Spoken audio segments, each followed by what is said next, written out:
In the winter of 1997, Patrick Franklin spent a weekend alone in a cabin by Mount Bachelor in Oregon.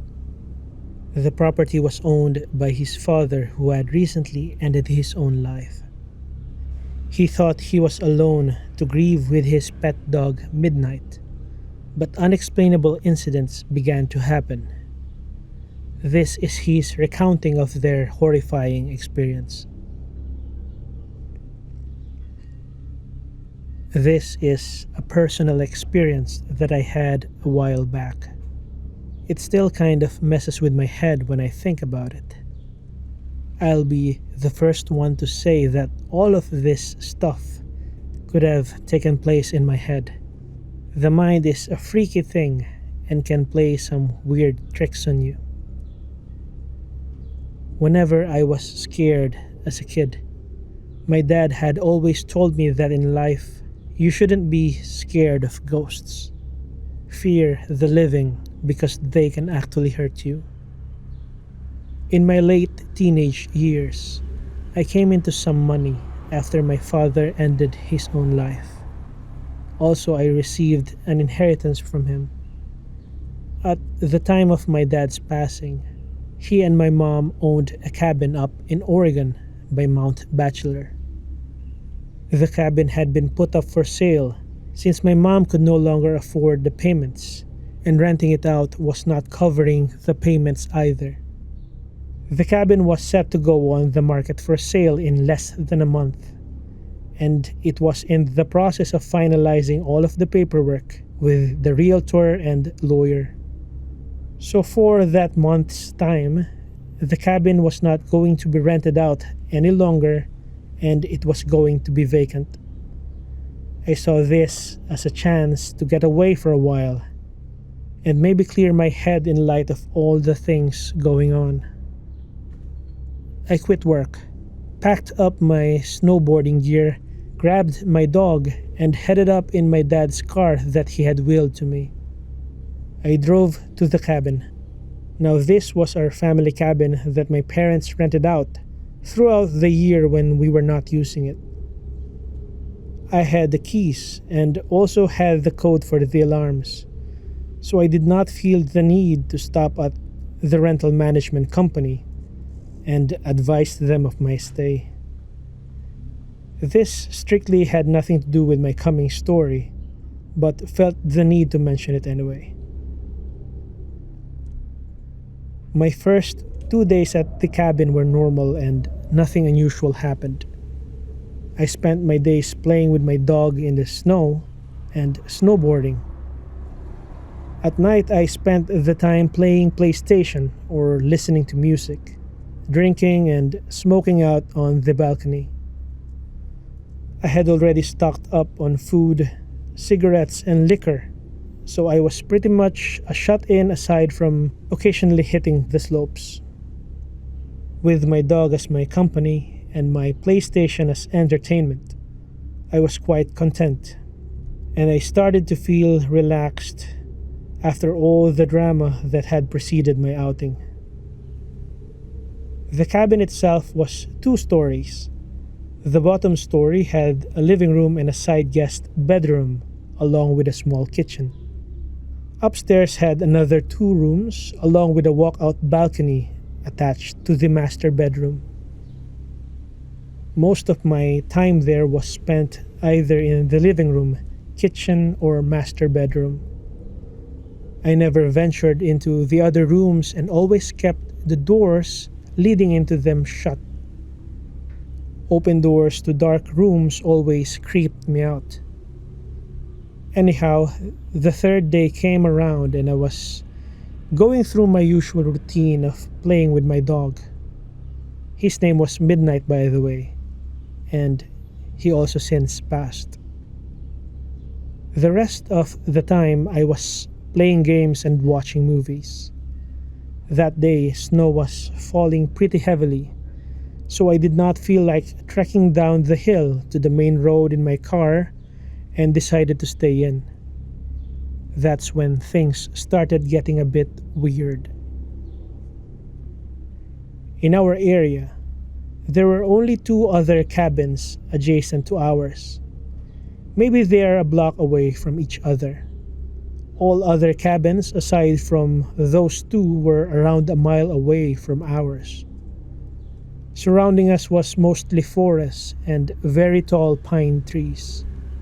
They are really tall, and this is important for later. Both these cabins were empty, and from the past couple of days, I knew that no one was currently staying there. Now that we have enough background, I'm going to jump to the weirdness. Around midday, while outside with my dog, I noticed what looked like footprints in the snow around the area surrounding our cabin. It was still snowing, so the footprints looked semi-fresh, like someone had been there in the last 20 to 30 minutes before me. I thought that maybe someone was staying in the cabin near me that I may not have noticed. Maybe they were just shut-ins like me. The prints lead away from my cabin and they disappeared in the snow towards the denser part of the trees. I disregarded the footprints and went back inside. Nighttime came around and I decided to head to bed. My dog Midnight was lying on the bed with me when I noticed his ears perk up to a standstill and listening position. This was followed by him quickly jumping off the bed and running downstairs to the living room. So I lay in bed and stayed silent.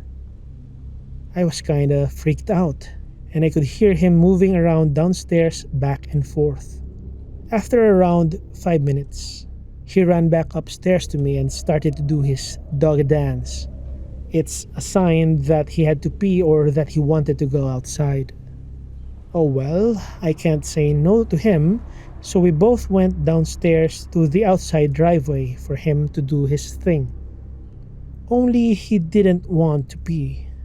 As soon as we were outside, he started to pull on his leash, trying to drag me to where he wanted to go. He just kept looking into the dense part of the trees where the prints had been earlier. But he also kept sniffing the side of the house and looking up towards the roof.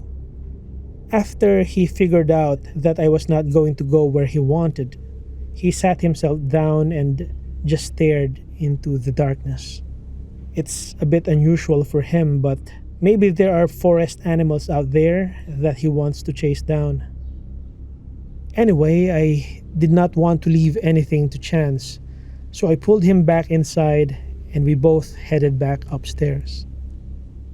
Around half an hour later, I was lying in bed when I heard what sounded like hooves walking on my roof.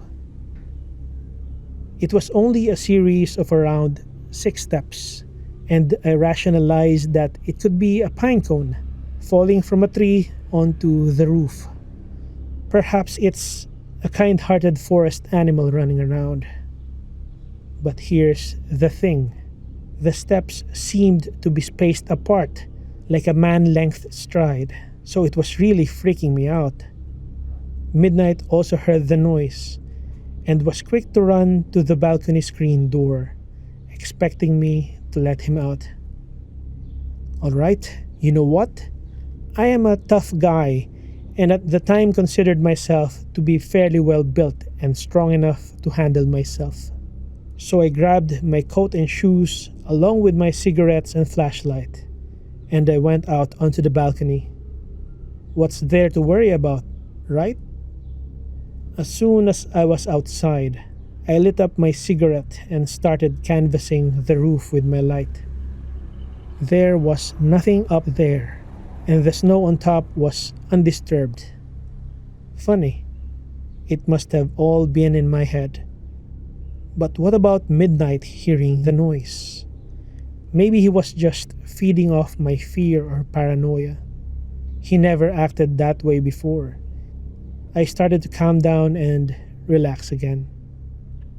My eyes started to adjust to the darkness and I kept smoking. Then I just stared at the stars and trees next to our cabin. That's when I saw it. In a tree that was a little taller than our cabin and around 20 feet from the balcony, I saw what looked like a man crouched in a squatting position in between two branches. It was squatted in one branch, and its arms were extended above its head, holding on to the branch above it. Oh God, what the hell is that? I wasn't sure if I was really seeing this thing, and stood just staring and sat there motionless. I noticed Midnight stand up and start pacing behind me and lightly barking at the same time. The thing still did not move. I put my cigarette out and was debating on shining the light in that thing's direction, but something in my head kept screaming not to. So I walked backward to the inside of the room and pulled Midnight with me. Once inside, I locked the door and shined the light in that thing's direction, but there was nothing there anymore. I shut the curtains of the screen door and retreated back to bed. But later on in the night, I heard light tapping at the screen door, like someone was tapping on the glass with their fingers. It was consistent and did not stop for nearly an hour. Midnight seemed to stare at the door, but he wouldn't go near it anymore. The weirdest part was that I had a feeling like someone was inviting me to open the door. But at the same time, I kept hearing my dad's voice in my head telling me to stay in bed and not to do it. I listened to my dad's voice and just stayed where I was. I passed out eventually and woke up in the morning, and everything was normal. I did stay the whole week after that night. The reason was that I really had nowhere else to go. My mother had sold her house and was staying with family, while the sale of her new house was going through. Her family was one I did not get along with. Also, I could not go to my dad's side of the family because they partially blamed me for his death, and at the time I did not feel like being consoled by friends. Thankfully, the rest of the week I spent there was non-eventful, and nothing else out of the ordinary happened. I totally admit that it could have been all in my head. A lot of stuff was going on at the time, and I was pretty messed up from all the drama. That incident still scares me. I actually sleep with night lights around the house and have flashlights placed in each room along with other items, just in case something similar happens again.